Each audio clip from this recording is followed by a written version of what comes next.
Blog Talk Radio. The motherfucking saga continues. Yo, what's up, world? It's badass thuggin' like I usually do, and you better turn it up, bust some speakers out, cause we off the motherfucking cuff. You dig how we do it? Dog Pound Gangsters 2000 and beyond. Bleh. What's up with it, John? Man, don't change that down. This your player partner, the legendary Cocaine. And you tuned in live to Off the Cuff Radio. Better not touch that down. Yeah, this is Cassidy, the hustler. And right now, you listening to the Guillotine. Show them the respect they deserve, man. Off the Cut Radio, man. Y'all already know how they doing it, man. I need y'all to stay tuned. They've been doing it for years, so show them the respect they deserve. And you heard it out of bars, man. Easy. Keep it moving like this. Yo, this your boy Rampage. You're not rocking with the best. With Off the Cuff Radio. Classic. History. Fix your face to all you haters. We off the cuff, baby. What's up, everybody? This your girl, Bonnie Dollars, the Queen of Trap, representing Crenshaw, and you are now tuned in with Off the Cuff Radio. What's up? What's up, y'all? This is Miss Irresistible, giving a shout out to the live show on Friday nights, Off the Cuff Radio, and I'm live from the 704.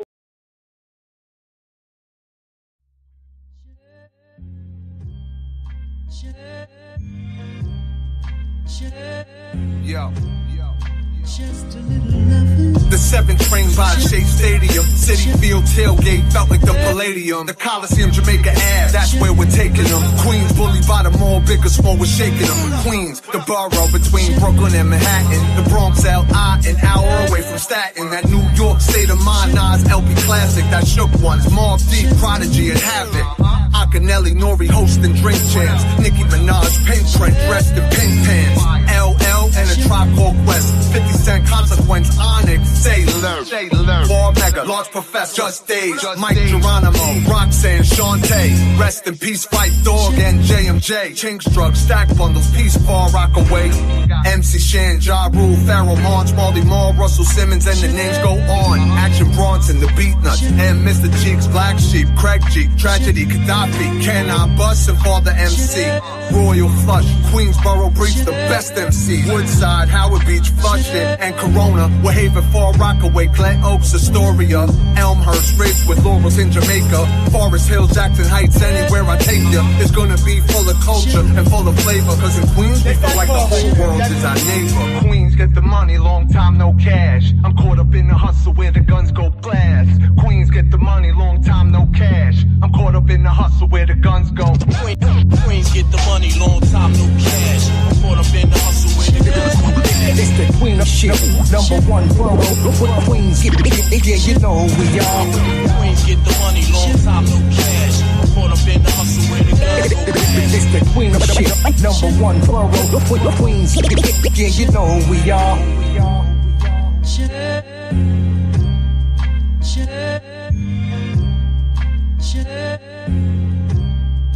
Just a little loving.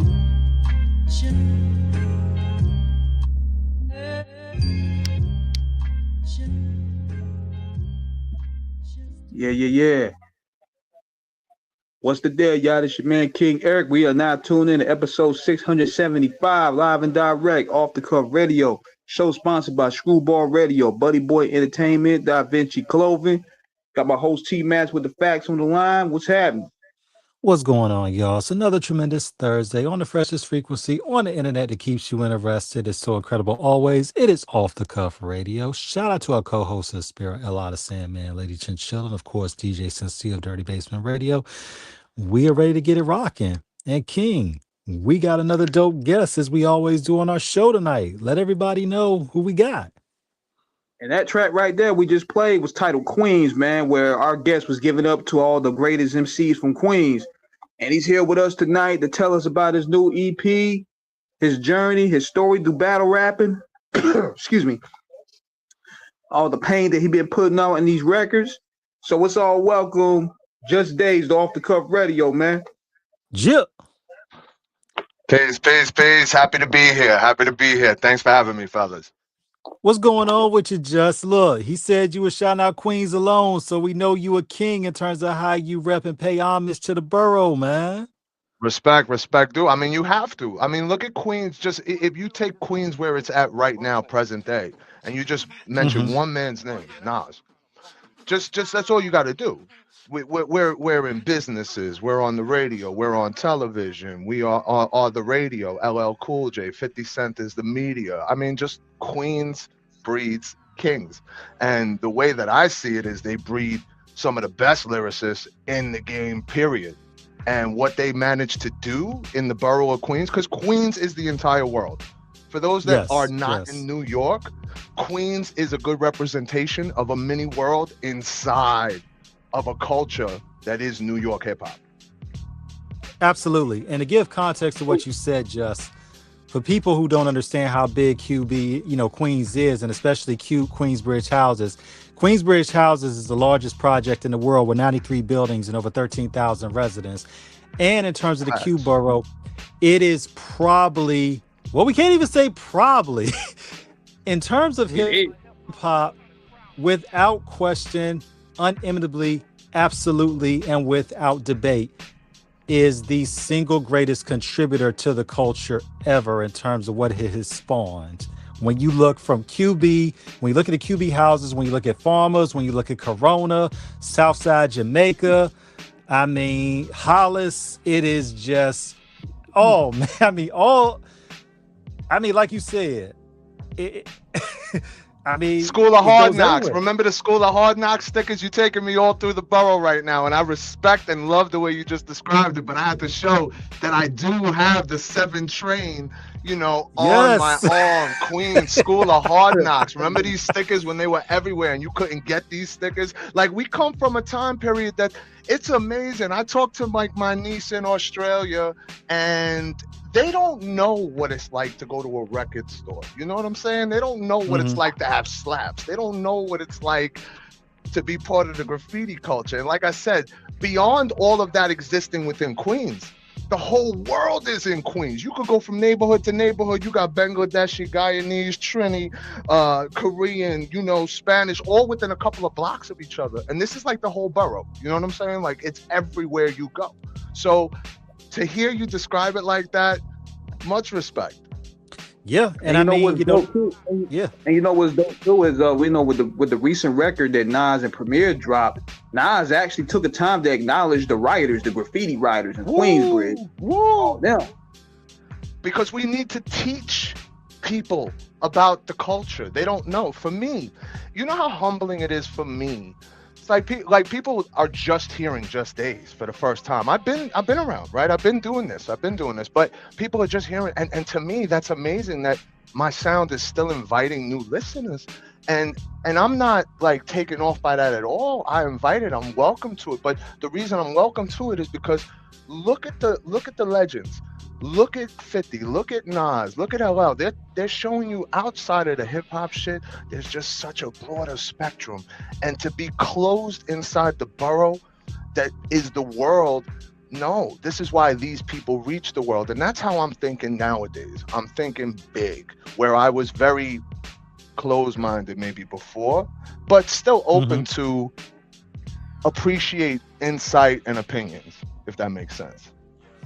Absolutely, because when you look at it, hip hop is such a rich tapestry of innovation, creation, imagination, where we have to acknowledge the Bronx 52 years ago, August 11th, 1973, that birthed it as we know it.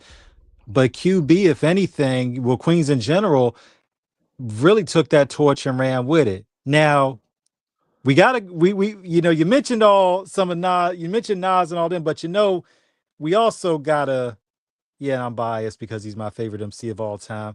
Come on, man. We gotta represent Corona, man, with Cool G rap, man. Woo! Woo! No disrespect intended, but true indeed. Yo!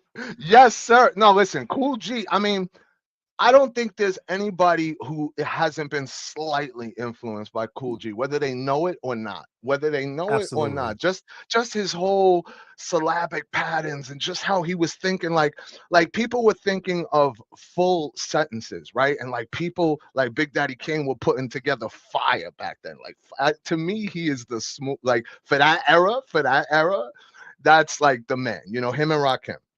But then, That ju- other than that, Mhm, like Cool mhm. G, right? He's mentioned in that discussion, but he's different. He was the only person, who would put rhyme after rhyme after rhyme in word, kind of like what birthed the big pun style, where he took a little bit of the previous and then bottled it up into his own. But I think everybody has a little bit of Cool G in them. Even people like Redman, you hear like traces of influences. I do. I do. I mean, when you listen Yeah, to Cool yeah, G, yeah, Cool yeah, G Rap, man. He was definitely a pioneer, man. I remember reading something about Big Pun. He kneeled down and kissed his ring. See, and I didn't know that, but exactly the case in point. I mean, listen, I love what Nas and Primo are doing. There's a lot of critics, and you got to remember every bottle of wine that you crack is not supposed to be fine wine. Some of that is just a drink to pass the moment. And I think what they're doing with light years is showing you we're taking you back, but we're light years ahead of what you don't realize we're losing. We're becoming a singular nation. There's a lot of singularity coming on. We're not like unique individuals anymore. So what he did was he took it back to the time where they were kings in their prime. They're kings established now, and he's taking you through a new path of kind of seeing through the future. This album is going to age kind of like the title for Drake's Thank Me Later. You know what I'm saying? It's going to be on that trajectory where you look at it later and you're like, huh, I see what Nas was doing. He was teaching us the elements. He was teaching us and he was doing that back then, but the way he's doing it now is on some grown man shit, and it's just very inspiring for people like myself. one thing about it, and I think this is something that just for you to be so impassioned and articulate and so versed in breaking it down. One thing about it is that if there's any complaint that we have about the album is that we didn't get it sooner. We won't get into all of Mm, that on the show because obviously there are some stories behind that are that have been speculated but have not been confirmed. But when we look at it, how you make that analogy is in terms of what Nas and Primo did.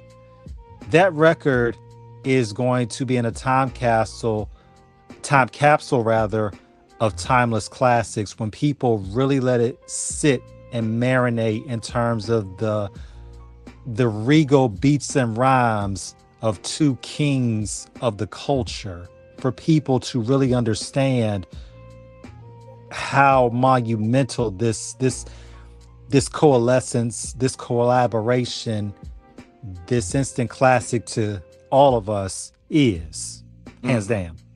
mm-hmm. Well said, and I couldn't agree more. And I think that is exactly what it's going to be. It's a time capsule. You're going to look at it 100 years from now, because Nas and these people that we're speaking of, these are our Elvises, Yes, and yes, yes. that's what people also got to realize. Like, we birth a culture, hip hop, and I'm talking, when I say we, I'm talking about we, because I very much define myself with the spirit of hip hop. I mean, it's what I do in my professional life, my personal, like, I don't, you can't differentiate. You just can't do it. Like, if it's in you, you just can't. There's like not an on and off switch. You know how to tame it because you become a master at your craft. You become an MC, and then you become a man. So you learn how to tame yourself, as the lion does as he ages through the jungle. But with that said, it's never a moment that I don't feel connected to hip hop, in my highs, my lows, everything. I mean, it's a way of life. Like rap, like KRS once said, rap is something you do. Hip hop is something you live. Live. Um, when you think about it, and what you said about how we're at a time now where the culture is becoming singular, where everybody is sound the same, we're having a lack of originality, which is what was an intrinsic link of hip hop at one time, because it was about originality. And when we look at what happened and everybody thought the sky was falling down and everybody was just losing their shit because they're like, oh my God, there's no songs on the top 40 for Billboard. King and me were Right. having a discussion, and we were like, this is called a So reset. but but are we gonna act like the things that moved units were Grammy worthy? Like really? Right, right, Like listen, I could come around and respect somebody like Cardi B. I right. can. And I was the first person that was not on the Cardi B. Like, just to put that into perspective and context, I was not the first person to jump on the Lil Wayne bus either.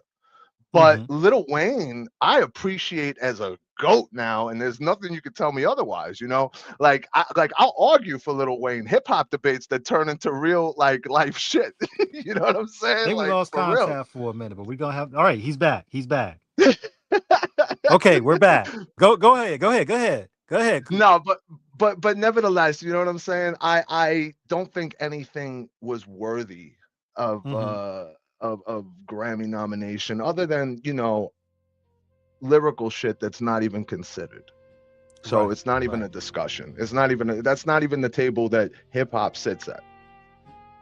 Yeah, and I think we've been blessed to do this show for so many years, and we've talked to so many people about it.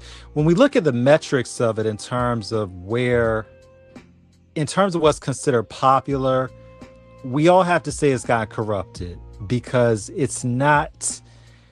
It does part of it doesn't seem real in terms of how some of these artists are coming in. They don't really understand the culture and are quick to dismiss legends, and then as they get in, we see more flashes in the pan than sparks that flame out and can't catch fire on nothing.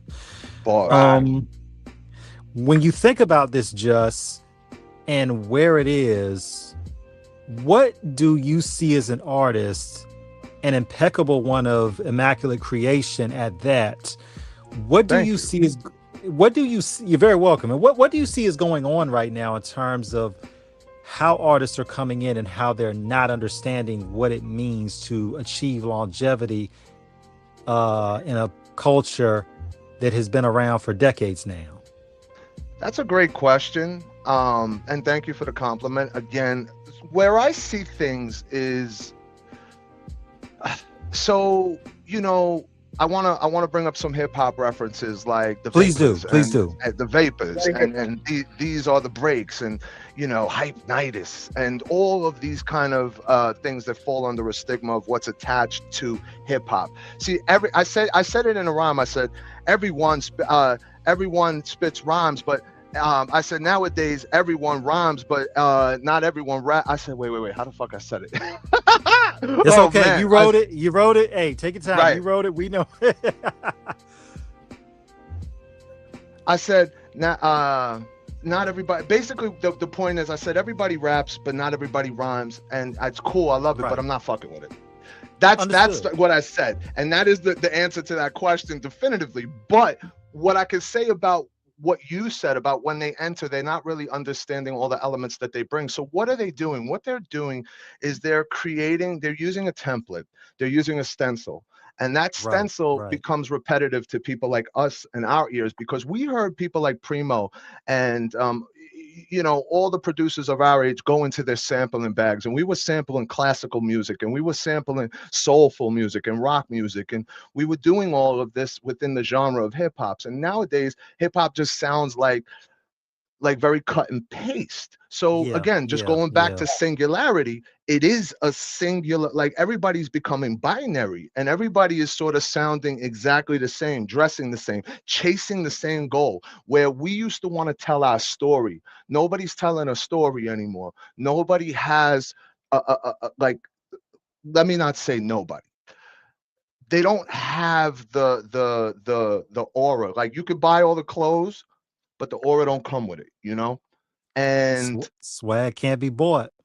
correct. And that being said, it's one of those things where it's sad for the culture, it's a dangerous thing for the culture, and it's compromising the music that we hear. So the direct impact of not understanding the genre that you're entering and what kind of G code or unspoken rules there are to this shit is what's destroying it. And you can't do nothing about it.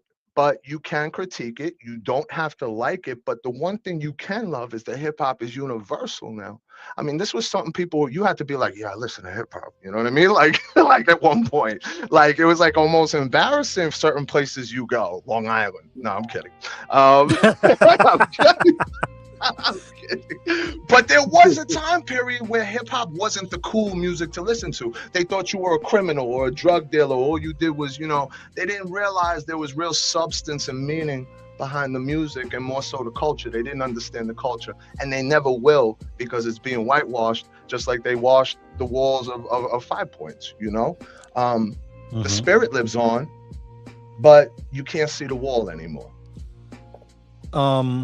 That's powerful because when we go ahead, King, go ahead. Yeah, and because on top of that, a lot of things that used to not really be prohibited in the culture started really getting leeway. You start seeing guys getting ghost writers. They got a whole writing team writing their whole catalog for them. You start seeing dudes freestyling, they reading off the iPad. Like the game just really wrote all the rules. And we ain't even talk about street codes because I don't really care about that street stuff, but mainly the artist potentials is just what really been stripped away. Exactly. Where are the accolades? Like everybody, there's no receipts. And let me tell you, like for me, when you battled, you had to battle on the spot and freestyle. Like it was like I'm from the era where I used to put a quarter in the meter and we played the corner store sip. You know what I mean? That's off of No Tears. And the reason that it was important for me to do a verse like that is because we don't put quarters in the meters. Nobody's on the corner, smoke 40s and reefer unless you're in the hood still, and even there, so it's been like gentrified. You know what I'm saying? It's not the same feeling. It's just not the same. And it's a shame because that is what defined us. Our uniqueness was our struggle. And I'm not saying that you got to struggle to be creative and unique, but it does add a certain texture to the cloth you're sewing when you rhyme. One thing about it, and I think when we look at the culture in terms of how the music was birthed, for those that still may be uninitiated and orientated, rap is rhythm and poetry, RAP. And it was born out of the struggle, the ostracization, the marginalization of Black and brown people primarily.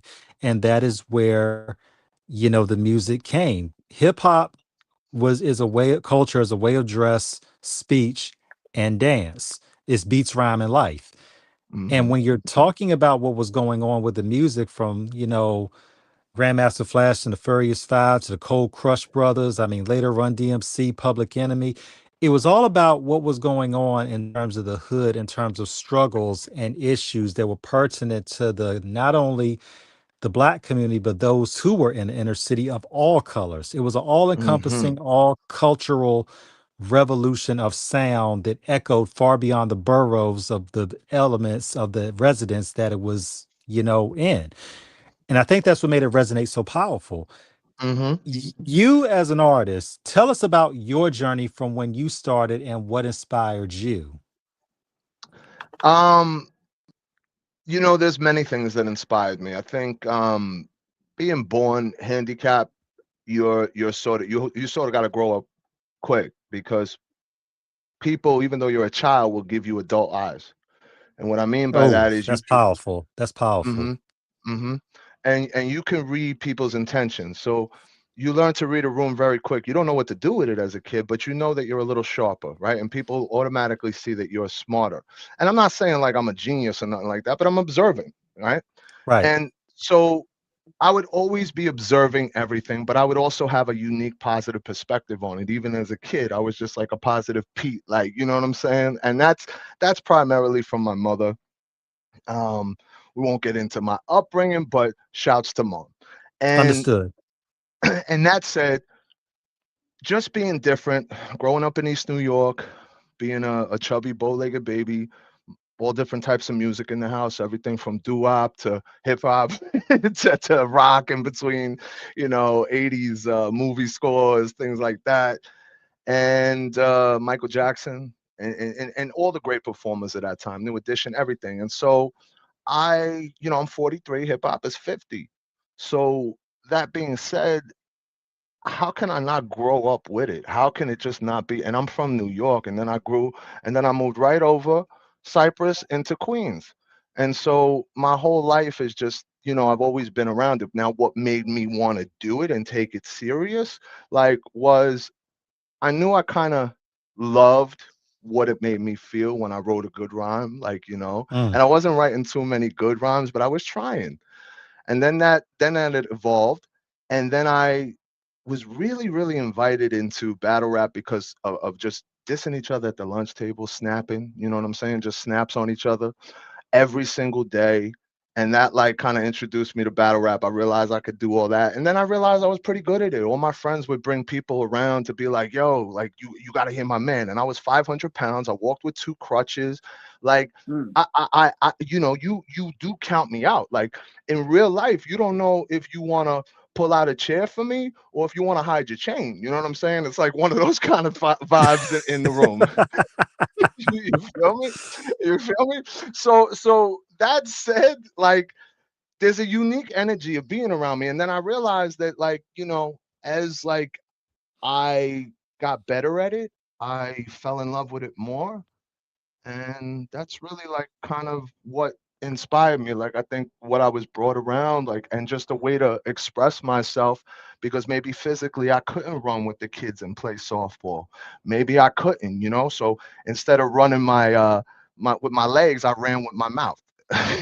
you know I mean, and that's one thing about it. And we're all older, so we look at that time of what we came up in with the music. So we saw it from its nascent phases to its maturation and ultimately what it has morphed into today as a worldwide cultural phenomenon that has gone outside of the United States. Um, when you're talking about the producers of the day in terms of how they were sampling, we have to look at, the producers and the DJs, Scott LaRock, Premier, mm, Sir Jinx, Dr. Dre, mm, uh, DJ Pooh, DJ Crazy Tunes, Soundwave. mm. These are all past and present. Um, I, Speak I on it. mean, I mean, the Bomb Squad, DJ Battle Cat. Woo! Uh, I Quick. mean, look, Cricket. Shout out to the Dago, Mitchie Slick and the Wrong Kind out there. Those who really know the underground know about Cricket and all them out there. Yeah, DJ E Um, Swift and DJ Quick. yes, Shouts to my yes, man PF Cutton, yeah, Absurd, DJ Yeah, Cutting man. Brown got Look, got. 13. What up? What up? look, DJ Woo Kid. I mean, all of them, man. Doo I wop. mean, yes, and the Bounce Squad. Yes.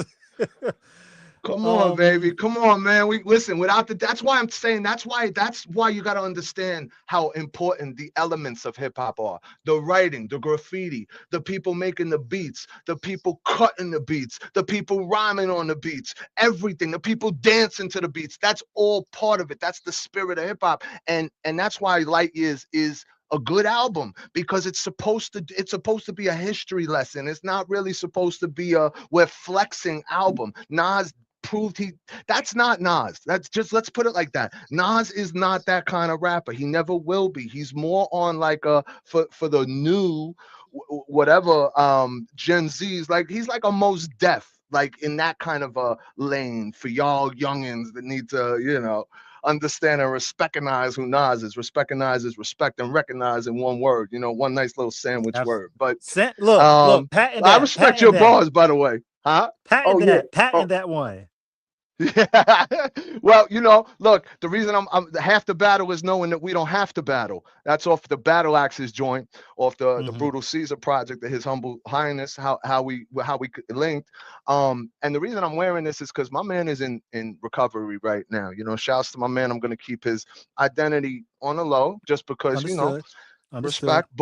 But he was like, yo, I started group meeting with half the battle is knowing that we don't have to battle. And he's like, it started a riot in here, like, but in a good way, in a positive way. Everybody was like empowered by it. And I was like, I never pictured that bar to be like, it's like a flashy bar. It's like, if you want to battle me, is half the battle is knowing that we don't have to battle. But I never thought about it being what it did in that room. And it really humbled me really quick. And I was just like, taken back by that. I'm like, the power of our words inspire people in ways you don't know. That's why that microphone in your hands, especially the older you become, is a responsibility that you owe as an older man in Yes, society, yes, to own yes. your age, to own the things that come along with it, own your fuck ups, and not just own your fuck ups, but rise above them and pass that on. Be unk. They call you unk, so be unk. Be unk. You're still cool. You're getting up there.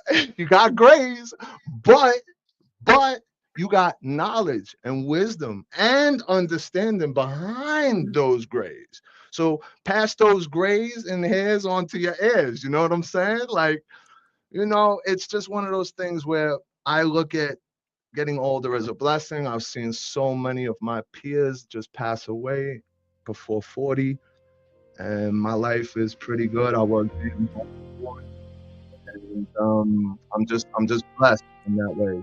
I'm just blessed, What you man. And it's a good thing. And it's a good yeah. thing too that we're taking a different spin on embracing age, because when people look at ages 40 and 50, they be thinking that we're just gonna sit around and wear Cosby sweaters or dress with polyester and Hell no. like looking like Washed. You Pops and the washed. Wayans 40, you brothers and all washed. that. Like you just packed up. You know what I'm saying? Like we putting a different spin to 40 is the new 20, 30. We're making it like age is a state of mind now.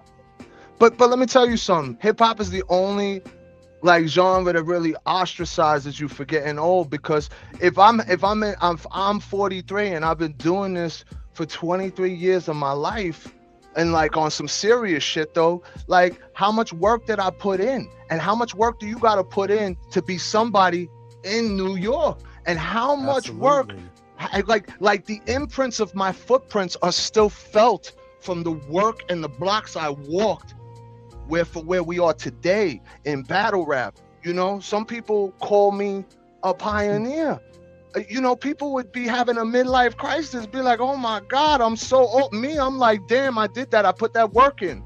And so fuck that. I'm proud.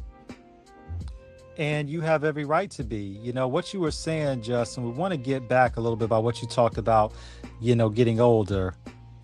And not just because I know the man and he's a good friend of mine, with Jeezy.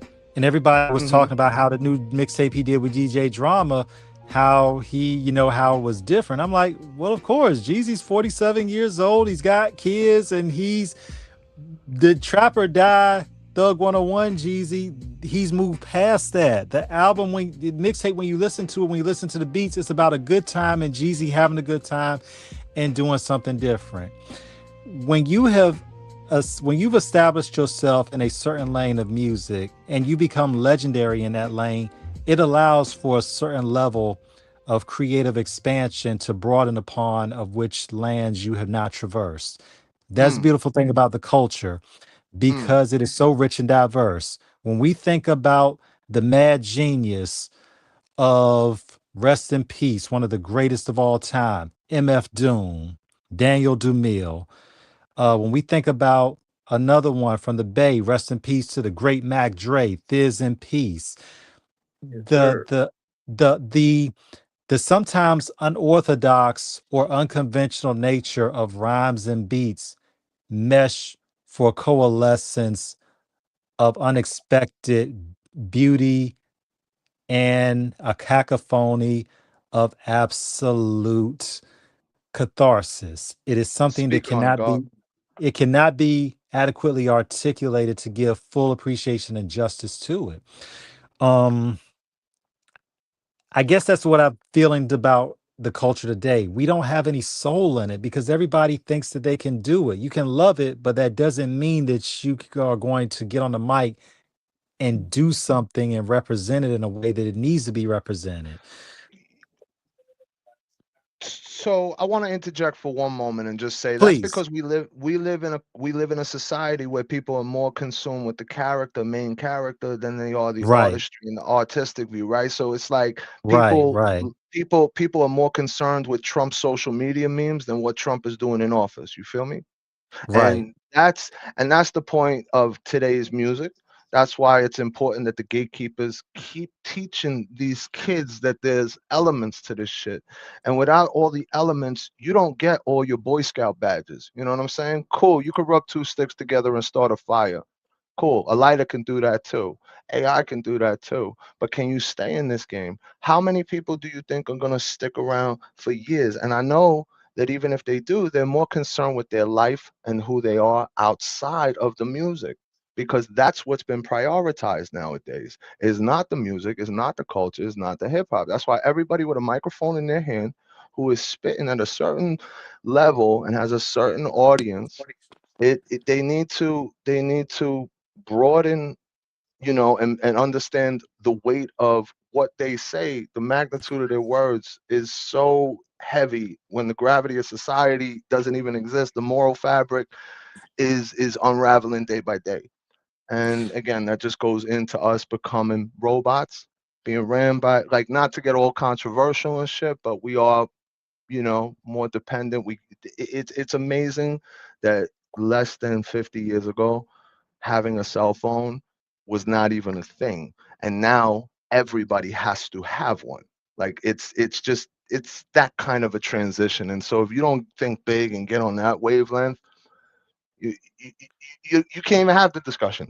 You can't even have the discussion. you Right. know The thing about it, I think, when we look at technology, Justin King, is that there's nothing wrong with it because it facilitates a level of efficiency and advancement that is essential for human existence. The problem is that people become so dependent on it, not understanding that there can be fallacies in it.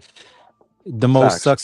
The most succinct is statement I can say is that just because you read things on the internet does not automatically make it true, and you have to Hmm. check the source. Just like what you said about how artists, you don't get your merit badge just by meritocracy. It has to be from a level. You can learn how to rub two sticks together to make fire, but do you understand the science of friction and everything that goes into it that actually creates the spark that Woo. sets it off? And this Hmm. is the nuance. This is the nuance that has been neglected and negated, that is essential to doing the knowledge. Big There facts. are, you know, we know this empirically from the education that we have been in this culture of how the how it was written off, how it was dismissed, how it was deemed too violent, too misogynistic, too sexist, but most of all, it was too authentic. That's what they were trying to say, and they didn't know how to say it. Mm. Mm. Yes, yes. Nice way to tie a bow on that. Um, when We you going think and we about, going forward. Mhm. Hey, I was gonna say, man, Go and no, go going ahead, King. Go ahead. forward. Now we're going forward. You trying to, master your craftsmanship and becoming a rapper. Like, who are like your top 5 Queens rappers that pretty much were an influence to you? Queens. Okay. Queens rappers top 5. Nas is definitely number 1. LL. I mean, it's really a toss between Nas and LL. I ain't gonna sit here and tell you that LL wasn't highly influential for me. So Nas, LL. Um, hmm. You know,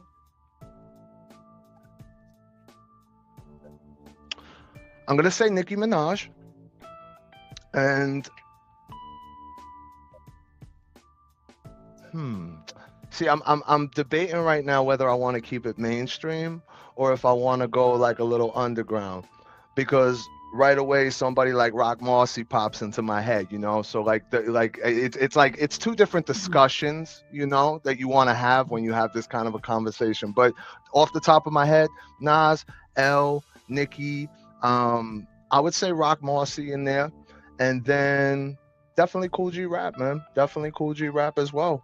Like, there's so many though. Like, it's like an unfair question. Like, in the Queen song alone, it's like why can't they all be my favorite? And like, to put them in a top 5, I can't put it in like a numerical order. That's the pressure. You know what I'm saying? Putting it in like a numerical order is the pressure, because I like shit from all of them, man. When we look at and you're listing, obviously, I mean, these are people that have accumulated work and the accolades that go along with completing that work. Um, I think in terms of where we look at it, I think Cool G, where LL, was the first to really blow along with Run DMC. Um, LL is legendary, although, and I'm not, and obviously we don't say this on the show to cause friction or criticize. LL's career has been up and down in terms of some of his albums. It doesn't take Mhm. away from his greatness. There were some albums he'll tell you that he did that was not great. But in terms of longevity, and not just in the music, but being an artist to branch out into other avenues and reference of acting and business. You know, this man is a MC, he's an author with a hell of a biography that he wrote some years back, Mhm. and I mean, an accomplished actor. I mean, But you But for me, as far mhm, as hip hop, why he's up there for me is because I, mhm. I relate to the fact that he can battle you and he can make a track about bitches.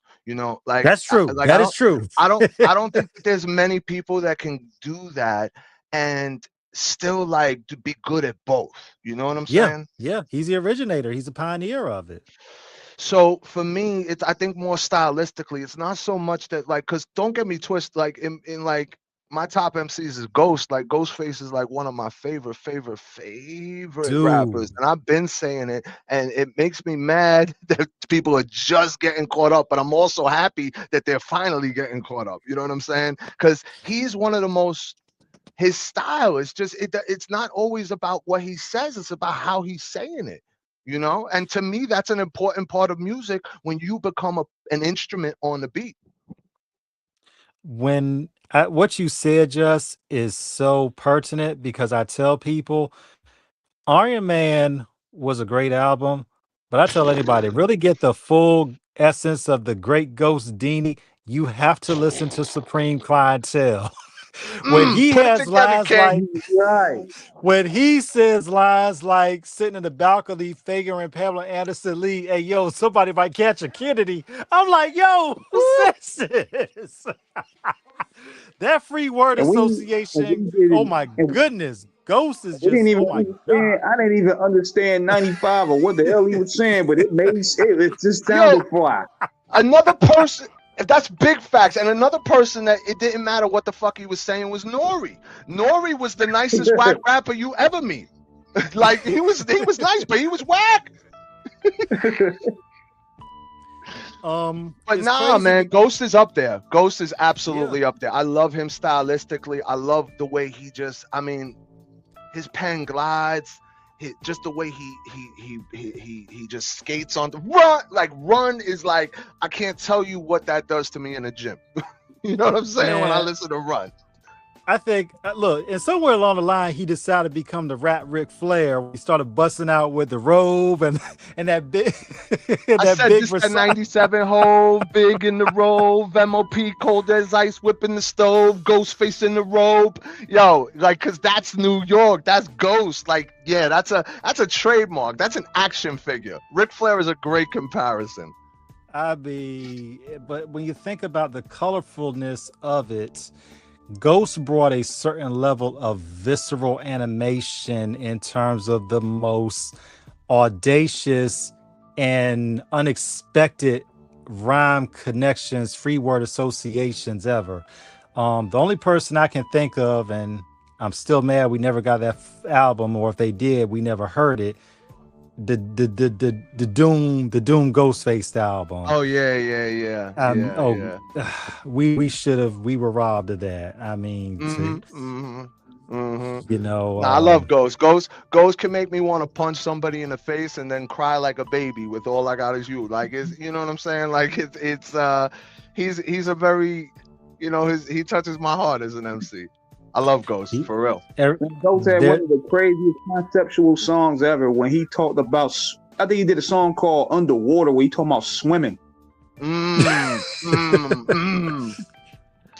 Look, and when he was the Watch too.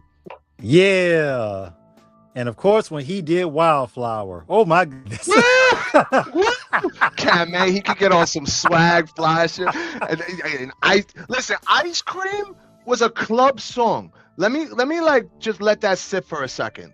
Ice Cream was a club song. Like when you think of the club now, You think of bow, bow, bow. You don't think of Three Thugs, baggy pants. It was just a different era. It was just a different. And listen It to was that a beat. That shit was hard. hood. That was the hood love song anthem when Ice Cream dropped. Shout out to Big facts. Ghostface and Raekwon, what they did, Big facts. because the song was just, all three of them had lines in it individually. You Mm-hmm. know, when Ghost said, you Yo, honey crabby dip. like seafood. Yeah, but I mean, we said that joint like you crabby like seafood. It turns me on. I'm like, Like Vasia La Rue. They call me Stalky Love One. yeah. Check the strategy. I Yeah, mean, nah, but that then of whole. course, You're right. They all three of them do have quotables. Mm-hmm. I mean, but that and the video itself was to me a love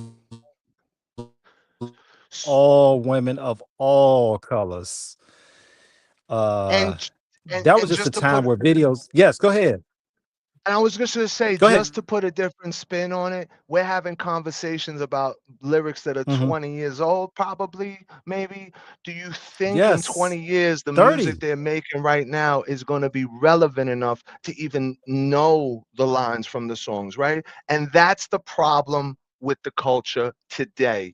The style is missing, the creativity is missing, aka the artist is missing. It's like Yeah. WWE, it's ran like politics. It's a business. Hip hop is a business. You got to understand, even on even on, a certain level, the albums that we get are cookie cuttered for a certain reason.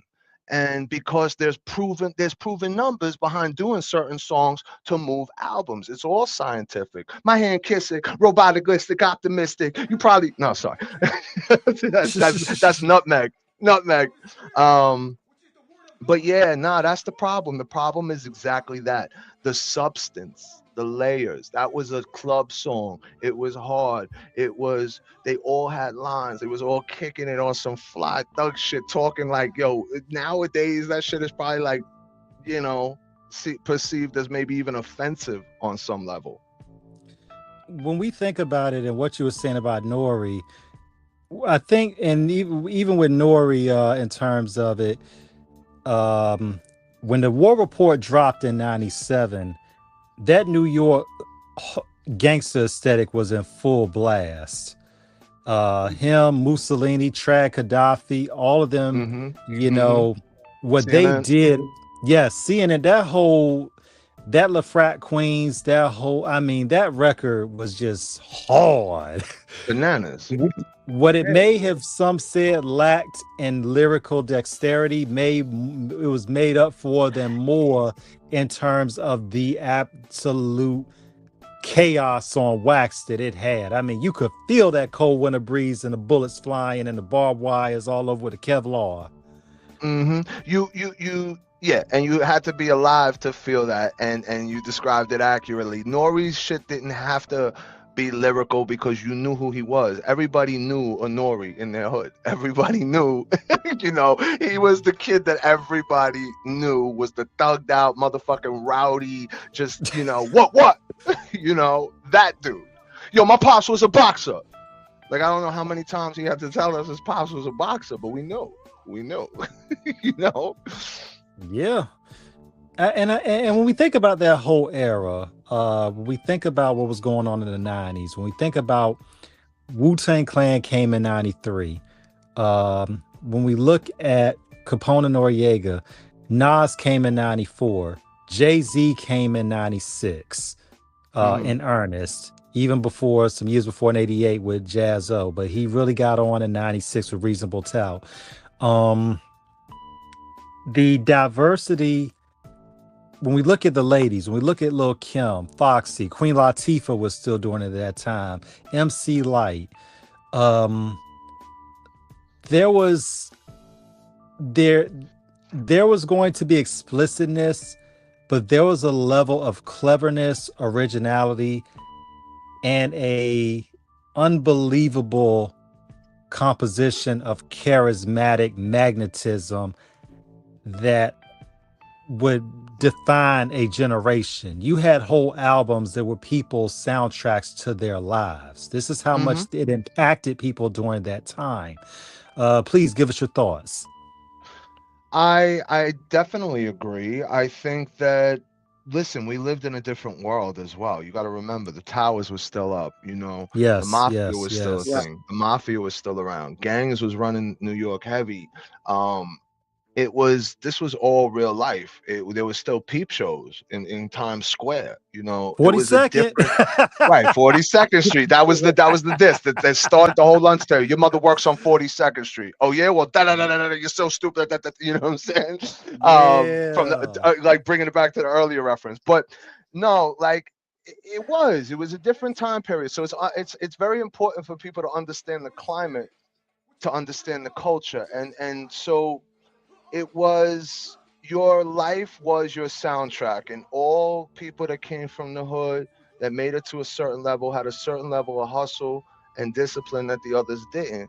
And when you think about artists that came out at that time, like DMX, like, to me, DMX is all of us. You know what I'm saying? To some fucked up degree, to some Yep. degree, he's the spirit of hip hop. We understand DMX. We didn't judge him for his ways, but we respected him for what he did for us. And there were people back then like that just were life changing artists. Biggie is my favorite artist of all time. Biggie's my favorite rapper of all time, and it's so crazy for me to think at this age that he was only like 24 years old. 20, that's like you're a baby. Like, you're a baby, and he was on that level. Like it's a total different respect, and it's a total different perspective on the music that raised me, that got me through so much in my life. So much. Music has been my therapy, my sickness and the remedy, like family and friends to me, the calm before calamity. I'm sane within insanity. Yeah. When we think about it, and we know how this touches you in terms of that reciting of those incredible rhymes. When we look at Pac and Big, they're parallel so many ways in terms of we only had 5 years of them. Big dropped Party and Bullshit on the Who's the Man soundtrack in 1992. Pac's first album, Tupacalypse Now, dropped in November 1991. Pac was killed in 96 and Big was killed in 97. And both of them, upon Pac's first album, to me, probably Tupacalypse Now was my personal favorite. And I think that was when this was still because this was when he was starting out, and not saying Pac wasn't real, because he was, but it was just an unbelievably raw yet candid and honest dissertation of rhymes. Big pretty much kind of came in with bigger fanfare, especially after he got with Bad Boy, and of course the Super Cat Dolly by Baby remix. It rocked all of 93. I mean, and then that would lay the template for what would become the second rap album to be dropped on Bad Boy, behind Craig Mack's project Funk the World. It took Pac a while before he got to that place Big did, but they eventually both ended up in the same place of superstardom. And tragically, we still did not get to hear the best from either one of them. When you think about the music today, Jus, there was battles, which is another element of it, because this is what you do. Battling has almost become a death sentence. Well, I can't even say almost. It has. It's a literal death sentence for dudes to get out there and diss each other on wax. I mean, it's literally like you're calling this man out. It depends on the battling, because that's drill culture is totally different from hip hop. Like, battling is like what Cassidy and Easy the Block Captain did. That to me is what right. Drill rapper. It's more like I wouldn't call it diss rap. I call it Terminator music. You might have to patent that, King. Terminator music. it's Terminator music, man, because they're doing nothing but talking about unaliving one another. Let me tell you what it is with battle rap. It's you got to know who you are, right? It's like everybody Right. thinks they can fight in the backyard, but then there's the Kimbo Slices of the backyard, right? And so there's just a different level that you know they could take it pro, and there's it's different just battling with your friends and battling with your homies. But when you're around a group of sharp MCs all the time, and this is what you do, and you freestyle, and you could do it on TV, you could do it on the radio, you could do it on a fly, you could do it in the park, you do it on the train. It's just inherently what you do. It's different than somebody that like sort of, again, it just goes back to like the template and cutting and pasting, and so there's a difference between authenticity and just perpetrating a fraud, So Well, I think there's levels to it. I like that people are open to it. I like that it's looked at on such the level that it is now, that it's like a fun thing. I like that people have mainstreamed it, but that's also part of the problem that happens. You dilute it, you saturate it, and it becomes a little bit less potent than it was. The vodka of the previous 100 years is not the vodka of today that's truly in a can. Yeah, and I think while we have authenticity and the ability, there are two different sciences. It's like watching the And1 documentary, and Kyrie Irving was breaking it down about how a lot of those guys in And1 think that they could play in the NBA. Right. And he's like, no, y'all can't. No, there's a different level. There's a different level between backyard wrestling and professional wrestling. There's a difference between a boxing gym and boxing in the Golden Gloves. It's just different levels to this shit, and people think it's all the same. There's different levels to karate. There's different levels to everything that's a craft. And battle rap, hip hop is, again, you can't battle rap, right? So it's like hip hop, battle rap is under the umbrella of hip hop. Hip hop is the culture. And it's always been a thing. I think, battling has always been a part of the culture, from DJs to breakdancing. And so the hip hop aspect of it, I love it. I kind of just got thrown in it. I thought it was just something you had to do to be an MC from New York. It was like, that to me is just like, you have to be able to do this. If you can't do this, then sit the fuck down and don't even come to the table, So it just, you had to do it, and you had to be able to freestyle to be a rapper and be an MC. In my eyes, my definition of that has changed, but to me, at the core, you have to be able to cook with all the ingredients a little bit. When you got yourself into battle rap, just because we've seen it come so far, from the Rap Olympics to the Blaze battles to I mean everything. I mean, it's really grown. When you first got into it, what was it like seeing a lot of those people? We basically had been the cornerstone for catapulting the game for where it is right now, as far as New York hip hop goes and as far as battle rap goes. Like there was an internet group called Grind Time, and Grind Time was like pretty getting well known because all the battles were on World Star. It was really more popping in Cali, and there was chapters of it, around the entire country, and we had the New York division. Now the New York division was ran by PH. Rest in peace, PH. That was my big homie, my big bro. I love him, and he was the glue that kept a lot of us together and gave a lot of us our push when we needed it. And he was just a humble guy, but such a legend and such a good person, and I miss his energy. But anyway, he was the leader of the Grind Time division, and Poison Pen and him were pretty close. There's like a group, Team Homie, that's associated a lot of New York rappers, and a lot of people are in that, PH being one of them. And so he had started doing the battle rap culture back then, and that turned back into like Smack, because Smack was doing the DVDs, but he hadn't really done the live events like we had been doing them. And so we kind of merged the subcultures, and from there, like it went into what it is kind of today. It kind of was blowing up on TV on Jimmy Fallon. You saw when I don't know if y'all saw when I did the clip on Jimmy Fallon, and just the different platforms, King of the Dot, Smack, and then a lot of people started opening their own leagues, and then politics, and then of course everything just gets corrupt, and then just becomes a little bit less and less from where it was. But the fact that it was like it really went down the way I'm telling you, and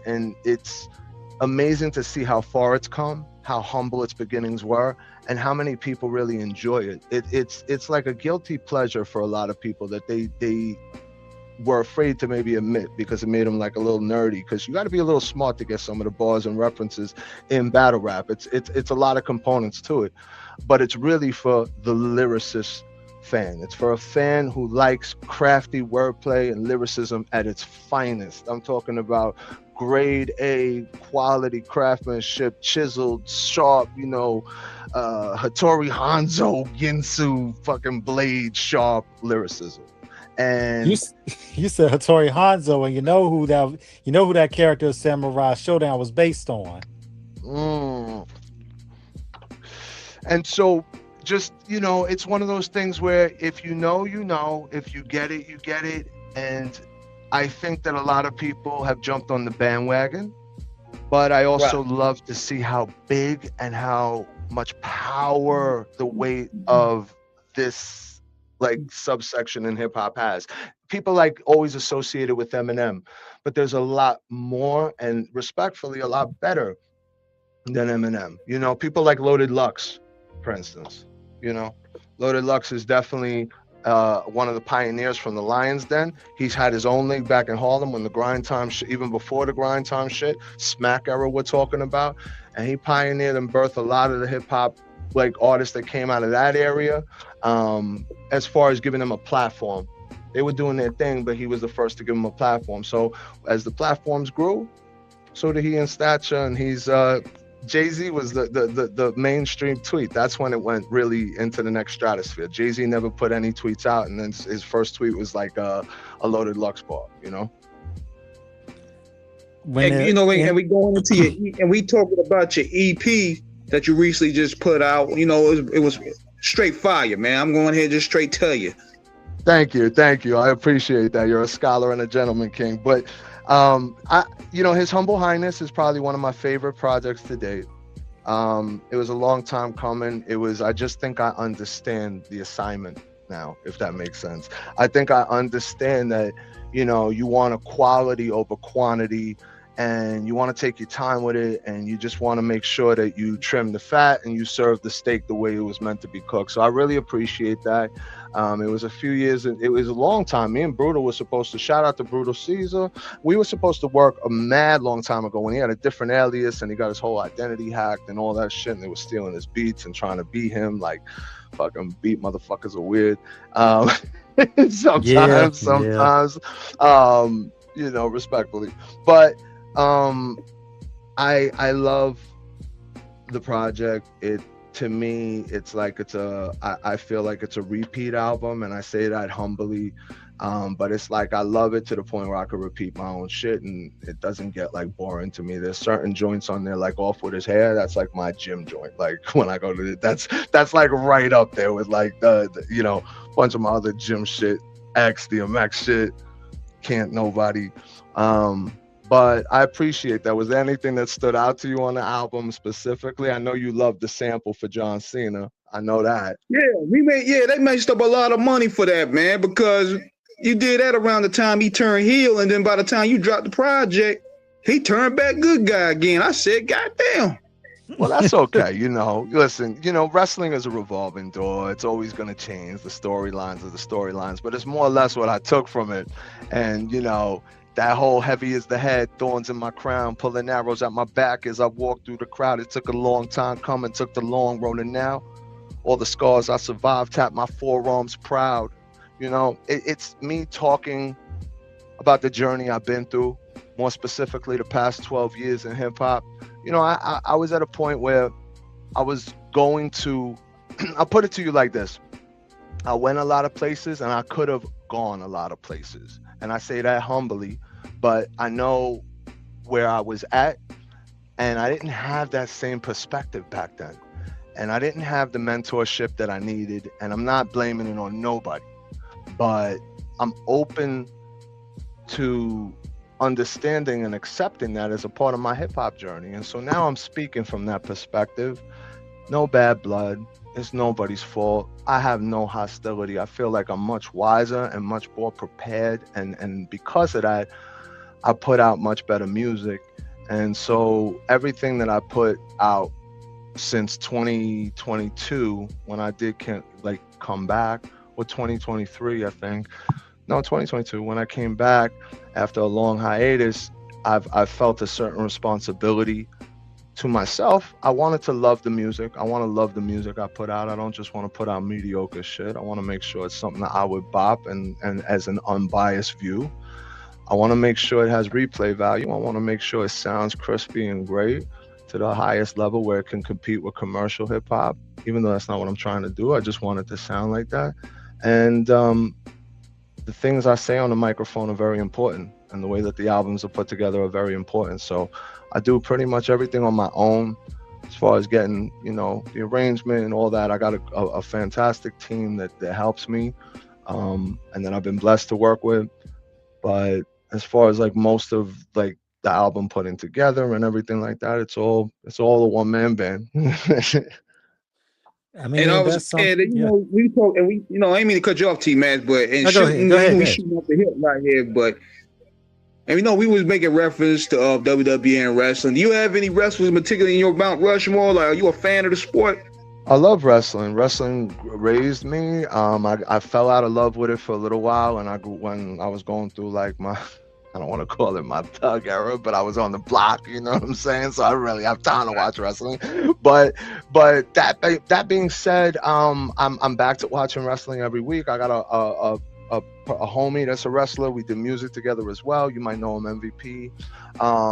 That's like my homie, and I'll put it to you like this. There were things that I was a part of that I had the opportunity to work on because of him. And it's like legendary, life-changing shit that, like, if it wasn't like an NDA type of situation, I would love to be like, because it's exciting when you ask, are you a wrestling fan? To be able to do something like that and be a part of writing something that was like used in a performance was incredible for me. I've ghostwritten. Going into ghostwriting, I've ghostwritten. I've done like rap albums about business books, and I've done private celebrity birthday parties, birthday songs, all type of shit. I made a living off of hip hop. Like, I'm telling you, like, when I said that statement before, it's like there's a lot more places I could have gone, but life had a different trajectory for me, and I'm not mad at it. I'm happy about it, because when I came back, I was prepared and strong enough to do so because of everything that I've been done. And I did put in years and years and years and years of work. Motherfuckers know who the Bow-Legged Bandit is. You kidding me? And that's, to hear that is so refreshing, because in a industry where we see a lot of hubris, you have shown humility. That level of vulnerability is very, very, very welcoming, because people have to understand this is a marathon, it's not a sprint. And when you commit yourself to a craft, you have to have unwavering discipline and understand and unyielding dedication, and most importantly, an eternal desire to keep being great, striving for perfection. What have you found in your journey, Jus, in terms of what it means to be on an independent level and to really get out and do the legwork? No pun intended. Yeah, so I would say that what I've learned is there's a lot of elements to it, and it could be very overwhelming for somebody that doesn't have their shit together. It can be kind of a very like almost impossible mountain to climb for some people. And when they think about really all the levels, like a lot of people will go to the studio, cut a record, and think that that's it, and then they'll get somebody to put artwork out and think that that's it. But there's so many different levels to, like, when you do music at a certain level, understanding how many layers of there is, and it's about how far your knife can cut the layers of the onion. Sometimes that even means financially, to get it to where it's got to go. So that being said, a lot of people aren't ready to have that discussion, just like a lot of people aren't ready to hold themselves accountable. And that's why the culture that we are in does not have receipts. They don't have receipts to back up the words, and they're commentators. They're spectators. We've played the game, you know.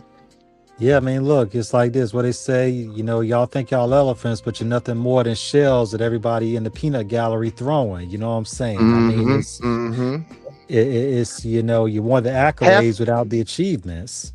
Half the battle is knowing that we don't have to battle. You understand? That is a hell of an open interpretation for that. I mean, but you're right. How do you parallel hip hop today to wrestling of now, from the old days to the new, with both elements? Because most hip hop people are a character. They're not like, they're a character. There's a lot of them are characters of themselves, and that's very parallel to wrestling. And it's also understanding that it's a business once you've reached a certain level of A level, B level, and even C level success, you know. There's sort of like rules, and there's sort of SOPs and ways to operate and move, and certain places you're supposed to be and expected to be, and just certain things you do that are just part of the business aspect of it. And wrestling is very much like that, in a sense that it's always the big wigs that are really the ones making the money. The laborers aren't really the ones like really making that kind of money. And there's a lot of shit you got to swallow in order to be at a certain level, like whether people want to admit to it or not, it's true. And some people are willing to do it, and it doesn't make any a person any less integritous if they, you know, they don't have less integrity if they are willing to evolve. But some people aren't willing to compromise over everything either, and that also is a gem in modern society, where people are starting to, I gotta watch what I say. I can't even, you know, I can't be politically incorrect. I can't say this word. I can't say that word. I gotta use pronouns. I gotta filter out every fucking thought. So why are we even having a fucking conversation if that's the kind of level we gotta be on? It makes, and when you're looking at all these questions or the qualifiers that you have to put in, it can make the presentation disingenuous. When we look at that level of wrestling from the 80s, from 1980 to roughly, we could stretch it into maybe 2001, when the golden era of where we really began to see it grow, and all the legends, you know, Junkyard Dog, Roddy Piper, Hulk Hogan, Ric Flair, Paul Orndorff. Oh, you want to have that kind of a conversation, like who's who? I mean, but then when we look at how it was presented back in the day, it was definitely, and then, you know, we had this upstart company from Pennsylvania known as ECW. Right. that had their slogan politically correct and damn proud of it. But you listen, controversy and being the bad guy sells more tickets than being the good guy.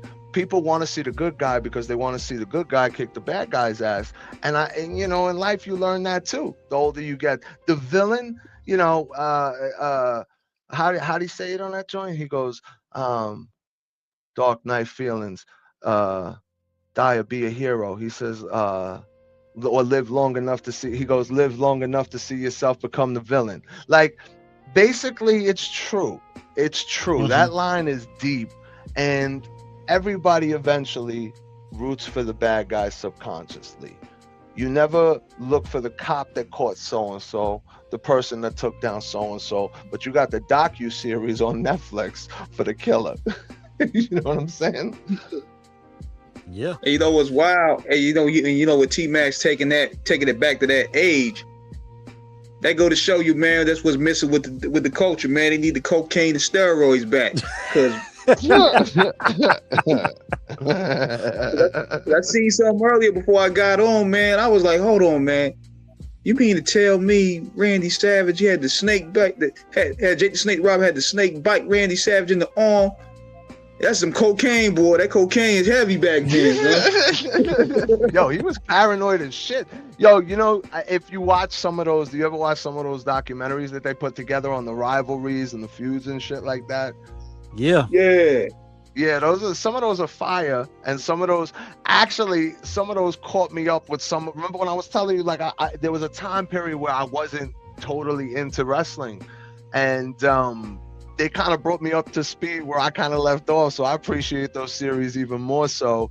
But I think it's just dope what wrestling writing does. I think it's something that, you know, if you know how to tell the art of telling a story is an MC. It's an MC. And so there's a certain rhythm in the ring. There's a certain rhythm behind what they do. There's a certain element of selling it, and they're MCing to the crowd. And John Cena was fantastic at that. He was fantastic at that. Certain people that are good on the mic, like CM Punk. You don't have to love him as a wrestler, but you got to give him his credit on the mic. There's people like Jey Uso that they give the shot, but fumble twice, and they need to go back to their brother because they can't hold their own on the mic. So it's like there's a responsibility, you know, when it comes to that microphone too. And I think that's dope about wrestling. I think that that's dope that it has that little extra layer on it, you know. Who's your top 5 charismatics in terms of dropping dialogue on the microphone that were main event worthy? That's tough. I would say, I mean, obviously John Cena, right? Obviously, like that's a no-brainer. Some of the wrestlers of past, like Rick, like, listen, man, they were great shit talkers, you know. Like Ric Flair's a magnificent shit talker. Like he's one of the best. Like he's just entertaining as fuck to watch. Who else? You know, to say greatest, let's think. I gotta give it up. I ain't mean to cut you off, but I gotta give it up to the late homie New Jack, man. He in my top 5. Yeah. You know, it's tough. I could give credit. I can't give you a top 5, but I could tell you there's people like LA Knight right now that they're smooth on the mic. Like people like that know how to control the room. He knows how to read the room and shit like that. Piper was I mean, I love Piper too. Like, I'm not gonna lie, like Piper would talk that shit and you didn't know if it was a promo or real. I mean, that's what I loved about the Piper segments. Jake the Snake. Stone Cold. You know, even though he was messy when he got in his bag, he would just kick ass, and he was hilarious to watch. I mean, that Booker T shit is one of the best things ever. Man. The supermarket shit. I mean, yo, come on, man. Come on. And then, you know, some of those matches, listen, you got to give wrestlers like credit. Like, they're in the gym, they're athletic, their cardio is up, and they got to carry a certain build for television, obviously. But man, doing that like 250 nights a year, I mean, that's rough. That's rough. It is. When I think about Taz, when Taz would say, beat me if you can, survive if I let you, I'm like, that's cold. All right there. I mean, when you think about Jake the Snake and how he would do it, I mean, Randy Savage, you know, I mean, The Rock, you know, straight. There's so many good wrestlers, and to see like their sons doing it like now, and to like know that their pops was in wrestling and then their grandfathers was in wrestling, and it's crazy. Also, that's another funny thing. Like, you realize wrestling is kind of like a family business. There's certain people that are born into that shit that, you know, I think they purposely and intently since birth are grooming to take over at a certain level. I mean, wouldn't you at that point? That's like, it's like there's so much money in wrestling, it's ridiculous. Like when you get to a certain level, not like the main people down here, but when you get to a certain level, there's so much money in wrestling. Man, you figure this was 20 plus years ago. And when The Rock, you know, kind of did his semi-retirement when he went away back in 2002 to make movies, he was really only about 5-6 years in, and by the time he left wrestling, he was making $4.5 million a year. I'm like, $4.5 million on wrestling salary? Yeah, on his wrestling salary, he was making about $4.5 million a year. Yeah, and this is when he, you know, left at the time to go and start doing movies. You know, because that's when his movie careers began to kick off. Right. But that That's was the thing about it too. It's like mhm. rappers. Like some of them can dip into that bag and they can turn it on and do other shit with it. They can do, movies, they can act, they could do like podcasts, some of them. When you are able to use a microphone and you're able to kind of, carry a conversation and you have something to say and you're a little entertaining, it attracts an audience. And so it's cool to see some of the old wrestlers doing that shit now too, and also passing on the knowledge to certain people and grooming them and sort of still holding that sense of responsibility, kind of like hip hop. They're kind of like Nas and Primo and some of these young wrestlers, like, people like The Undertaker and other people that are like taking them under the wing and kind of grooming them. Yeah, Right. and I think we got to understand too in terms of how it affects them. What you said, being on the road 250 nights. I think when we saw the Beyond the Mat documentary back in '99, that was an eye opener because we got to see Yeah, them as yeah. people. Yeah, no, it's crazy. Listen, it's crazy. I mean, it's not no artist, like there's some artists that tour heavy like that, but not that heavy. Not that heavy. And what they do to their bodies, like some of them put their bodies on the line every night. And there's a certain level you got to respect. Like when you know what goes into like maintaining your physique like that and eating like that and doing all that type of shit, it's like you got to give them respect. It's a lot of discipline that a lot of motherfuckers don't have. And on top of that, they're all partying and, drinking and doing all types of crazy shit too. Well, Yeah, it's we kind of got like it. it parallels heavily with the rap game, man, because you also get to see what goes on beyond the curtain, and and how these dudes, they can't handle not being the man no more. When them hit records don't start coming in, when them residuals stop coming in, they got to be a regular guy, and they can't, and their ego can't take it. I said in my song Andy Dufresne, the spotlight loses watts before it does the MC, and that's what the aftermath. That movie, The Wrestler with Mickey Rourke, is so deep. Yes, that movie is clairvoyant of how the wrestling world is in terms of what it is. Yep. Because I think I love that movie. I think they said for Ram Robinson, I think they cased that around maybe 4 or 5 different wrestlers. Ric Flair was, I think, one of the main inspirations. But I think it had a little bit of Bret Hart as well. It's just like 4 or 5 different wrestlers. But Mickey Rourke, for what he did with that movie, to see that, I saw that movie about close to 15 years ago. I was blown away when I saw it. I was like, wow. Same. He and like again, Mickey Rourke could really relate to some of that shit because he understands the discipline. He puts a lot of work into his body. He was in incredible shape in that movie. And just how he brought it to life. Yes. And yes. You felt it. And that's like years before that, I said the spotlight loses watts before it does the MC. And that's kind of that feeling. You never really, you become an ordinary guy. Like you said, King, it's like, people don't know how to step into that reality, and sometimes that breaks them.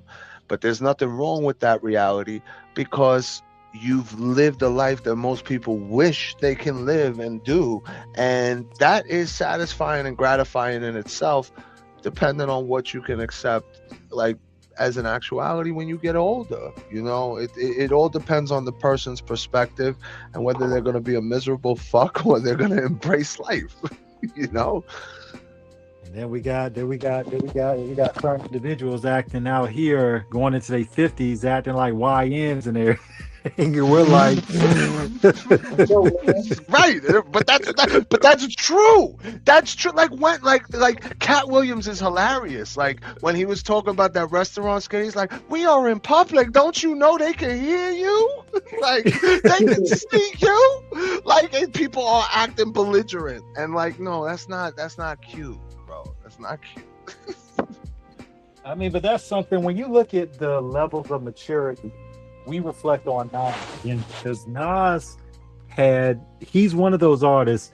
When to me, in the top in this generation, to me of longevity, it has to be Jay, Nas, and Fabulous. And the thing is, I've always said this. and I preface this by saying I'm not negating Nas's career, which has been stellar and legendary, but you have to be a certain type of hip hop head to appreciate the level of what Nas speaks on wax. And not everybody can appreciate the art of what Nas articulates. But to me, probably Fabulous probably has the best all around career next to Jay-Z in terms That's of. interesting. That's interesting. I could see why you say that. And I think Fabulous has also been pretty consistent as an artist. We've seen growth from him, but we haven't seen a whole lot of versatility from him. That's one thing I will say. But when he drops, he basically took off where Mace left off. I think Fabulous is in a Jadakiss bag when it comes to they're consistent. Like Jadakiss is better to me personally. Like, but I think we saw the battle. We saw the verses. No. I mean, even before that though, ever since you got to squeeze the juice out of the headphones, you know what I'm saying? Like we're talking about locks back in the day. Like that bad boy, like that was a banger. I don't give a fuck what nobody says. Like, but anyway, somebody said they was at the Pontiac Silverdome when Hulk Hogan body slammed Andre the Giant and everybody went crazy. That's dope. That's showing your age. Andre the Giant. Shout out to Andre the Giant, man. He was also like a crazy game changer for wrestling too, if you know anything about that. Like it was crazy. And he gave Hogan the push. Yeah. I mean, but that's something where I think when we look at it, it's about just how, people advance in the game. When you look at how you're transitioning and looking ahead, Nas, when he started Mass Appeal Records, he was already looking from the perspective of how we move this culture forward by showing love to the veterans. How do you both feel about that from a perspective of a legendary figure who was such as Nas, who was so proactive in preserving the culture that he really made a move, a bold one at that, to ensure that the legends would never be forgotten? I think Nas puts his name on the line and he puts his reputation and his legacy on the line when he does shit that he does, works with certain artists. And I think he takes big, bold moves because he knows that he's a visionary. Nas is a visionary. Nas sees a bigger picture and has been telling us that since he was a little kid, I think him taking a time to really stop everybody from moving so fast and say, hold on. Yeah, we're going into the 21st century, but at the same breath, we got to stop and remember how we got here. So let's put this museum together and let's put this memoriam together to make sure that y'all know who built these bridges, who built these tunnels upon these roads that we are yet to travel. Okay, let's make sure y'all know. So it's going to be that kind of evolution, and to put that and a timestamp on that's legendary in itself. That's seeing beyond, that's light years ahead. Yeah. And I think that's something. Man. I agree. Yeah. Yeah, I definitely agree on that, man, because it gives the pioneers a voice. Because it's easily, as this game moves so fast, it's easy for the pioneers to be seen as dinosaurs.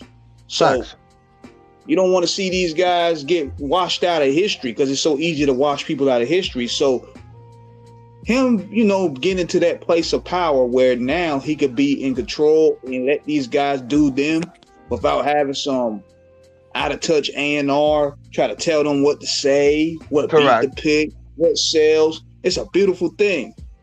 And let's not forget that the older we get, motherfuckers are still paying to see Tyson and low-key want to see Tyson win. So at the end of the day, if the hip-hop pioneers and people that paved the way for the second coming of hip-hop after after the beginning of hip-hop, like Nas, he came in right like late 80s, 90s. So that's what I mean by that. He's seeing the future. He's been here since the beginning, and he's been making contributions, not just little ones either.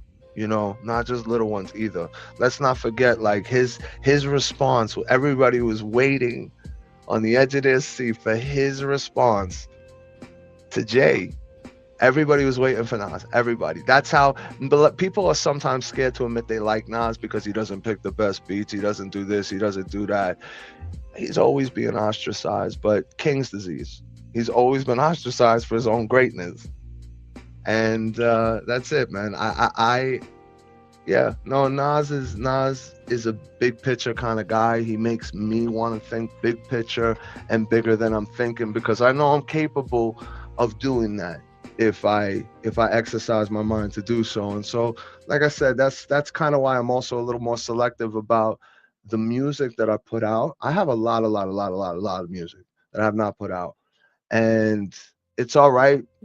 Life has a way of preparing you. It's like that. It's like money in the bank. Like, you got savings, right? So I can keep putting shit out.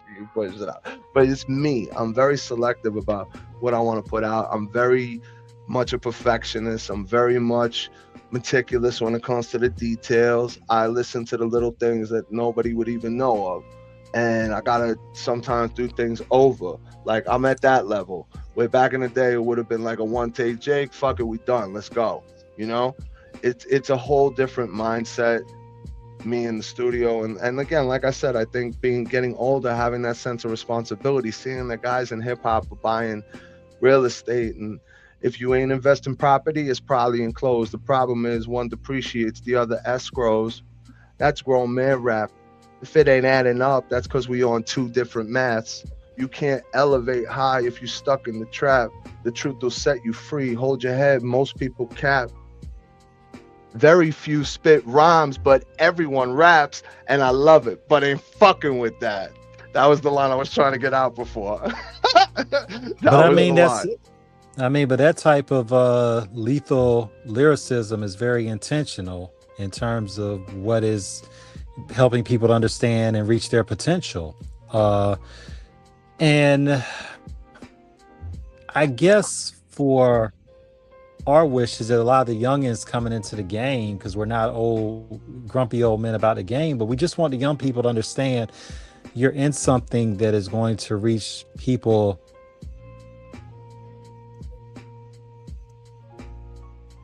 thing that they can think about in a real way that is actually beneficial.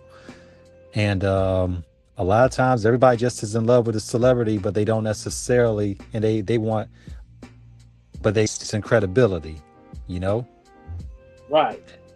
And where do you, in terms of how do you see social media and how it has changed the game, Jus? I was late.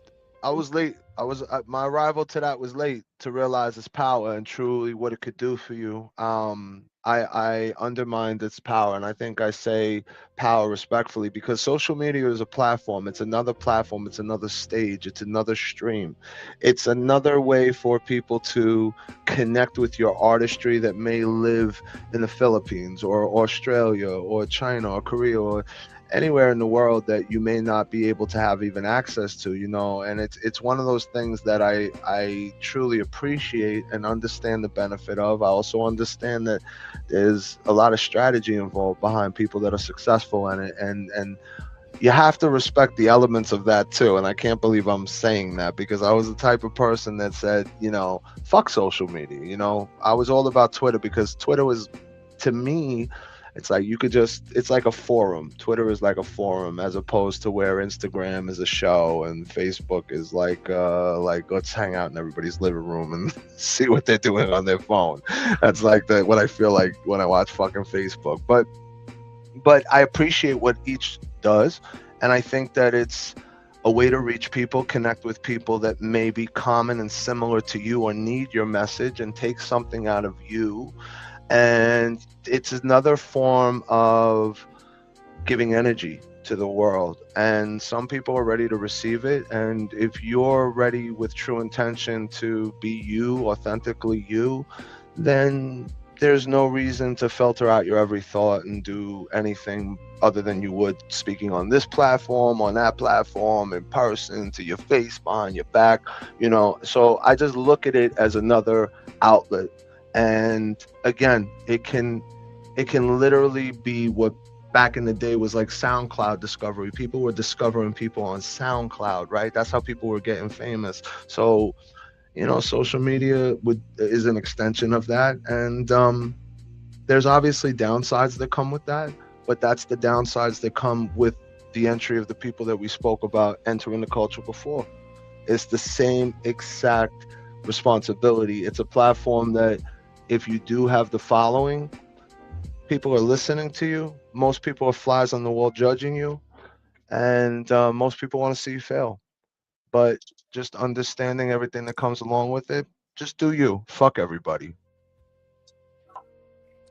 And that's the most important thing. Understand it at the end. You see the vision, even if other people don't. In terms of the industry today, and where we talked about ageism earlier in hip hop, uh, yourself, of course, living legends like Griselda, Rock Marcy, Mitchie Slick, E40, so many others that are still doing music. We talked about Nas already.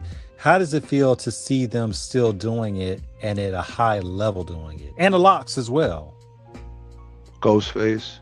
I would say some of them are putting out quality. Some of them are just maybe putting out because they feel pressure. And I think that Okay. I think there's feeling. I think some people should put out things if it's organic, and some people like should not like really try to piece projects together, because you hear it in the older rappers, you hear it in the way they're putting together these albums, and that's why fans are given the criticism. They're trying to catch wreck would be like the old slang for what they're trying to do now with their old shit. And I like that they're rapping. It's inspiring. Some of it I think is okay. I don't think it's fantastic. Some of it is like it's a one-time play and that's it. Some of it is like, oh, this shit is fire. But other than that, I'm glad to see them doing their thing. I'm glad to see them not giving a fuck about being out there and just making a statement and just honestly if there's meaning behind what they're doing, I'm all for it. If it's bullshit, I really don't support it. Understood. And I mean, the thing is, you want to still, and I mean, you want to make sure that whatever you do, that it means something. You don't want to go through the motions, as they say. Right. It's when you're having a matchup with the mic, you want a savage, you want a savage Steamboat type main event. Mm-hmm. You don't want a Hogan Flair that was kind of like maybe 10 years too late. Mm-hmm. Right. Mm-hmm. And going back into that too, man, like, have you ever experienced writer's block, and if you did, how were you able to overcome it? Yeah, sometimes I don't know if it's writer's block per se, but I think it's that there's no time to put into writing, and then there's sometimes that you're just like flowing, right? It's like crazy. So it's like if I sat there and try to write a rhyme and I can't write a rhyme, I don't like to push it if I don't have to. It's an assignment. If I have to do something like write a song for, like I was telling y'all, I did like songs for like, celebrities, birthday parties, like drug commercials, like that type of shit for like really, really big companies. And if I have to, like, I've always been inspired to complete the assignment, so I never felt it. So that would be the only time I would force myself to write, if I had like a writer's block per se. But if I don't feel it, I don't force it. And sometimes I feel the pressure because I'm like, damn, I can't write right now. But again, like when I do write and I open that bag up, it flows, and I don't get lazy with it. I don't put the pen down. I'm writing all the time. Like when it comes back, I'm like writing in my bed. I'm fucking writing. I'm spending myself voice notes. I'm freestyling all the time in my brain. It's kind of like writer's block also brings on some bad habits too, because you step away from things for a while. You ain't listening to beats the same. You ain't really inspired. So it might not be writer's block. It might be just inspiration. I don't know if I have inspiration block sometimes, or I don't know if it's writer's block. How did it feel when you started getting those big name corporations and celebrities hitting you up for work? It was cool to me. Like I thought it was cool. I thought it was part of the job. Just like I thought like battle rapper was part of the fucking job. You know what I'm saying? Like it just to me it was yeah, like I just thought like okay, this is if you could battle rap and make songs about bitches, you could definitely rap in the boardroom, homie. Like it was just like that. It was that kind of a Right, right. mentality. And that actually helped me in my own personal career when I had to, I got married and had to work, and my whole family situation became kind of crazy, and I had to become that guy to kind of support all that.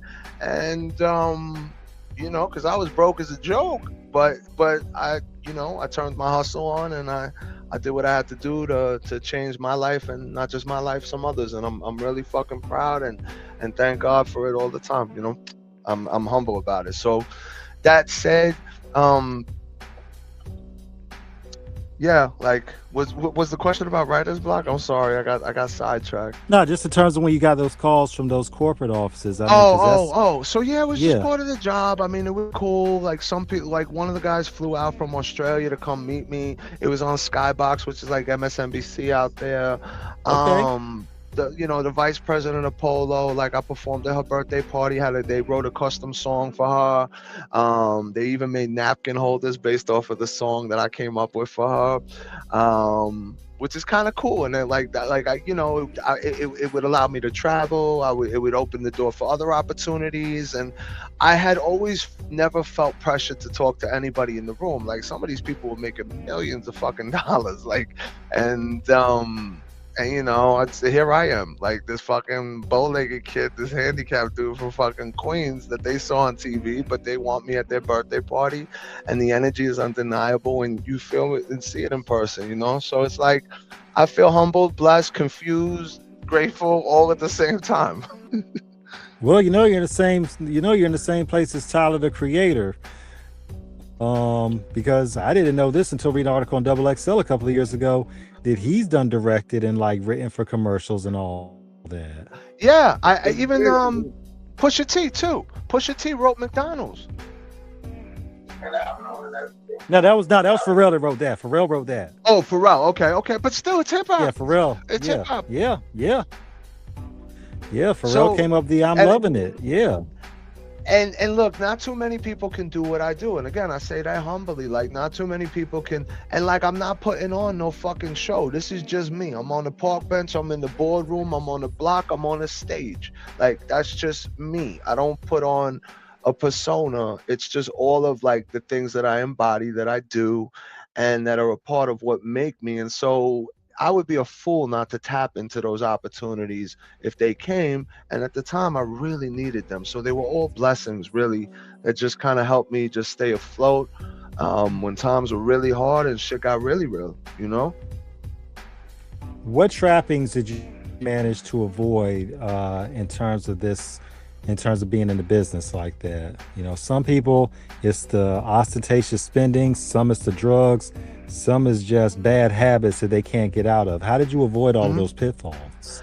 I mean, who's to say I avoided them, right? Like, listen, I had my little run-ins with everything, man. Like, I'm a human being. I've submitted to vices and I've overcame them. I was 500 pounds. I lost 250 pounds and went from walking with crutches to a cane. I went to changing my entire life. I struggled with addiction for a little bit that nobody truly knows, that I wasn't ready to talk about or admit. But then I walked away from everything. Understood. You couldn't put a drug or nothing in front of my face, no matter how hard you tried. And I had that willpower and determination, like with a lion's strength. I'm proud of the things I overcame, and where maybe I was a little bit more unsure, I'm still humble, but I'm overly confident in what I've achieved now. What do artists have to understand about understanding that this is a job, and that if you don't get control of understanding yourself and this is a profession, how it can take you down? I think what you have to understand about a job is like any job you work has a system within it, and you have to learn to become good at the system if you want to be good at the job. It's just a part of it. It's not something that you can deny even is a part of it. And a lot of people don't want to assume or accept the responsibility and work that goes with it. I think in order to be truly, truly successful, you're going to work your ass off. You're not going to get there by accident. You're going to work your ass off.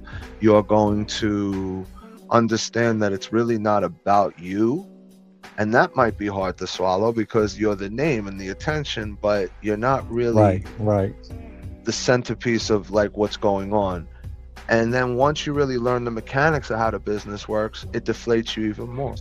And it's going to keep chipping at you and chipping at you. And there's going to be people that just are around you because they need to be or because they think there's an opportunity. And they don't really want to see you win. They just want to be there for their own opportunities. And it becomes a very, very lonely place.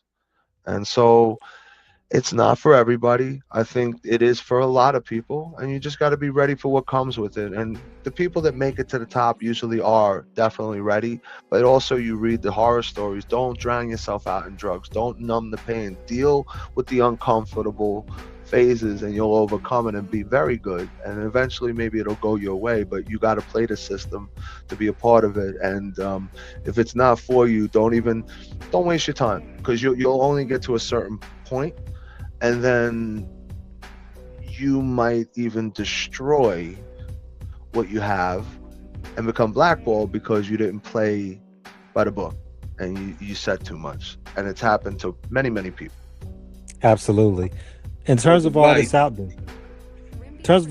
there, who would you want to work with?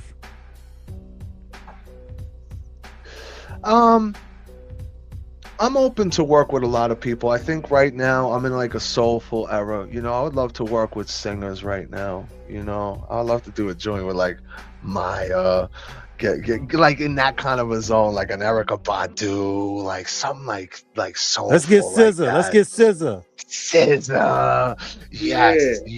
Yes. Like fuck rappers. Respectfully right now. You know what I'm saying?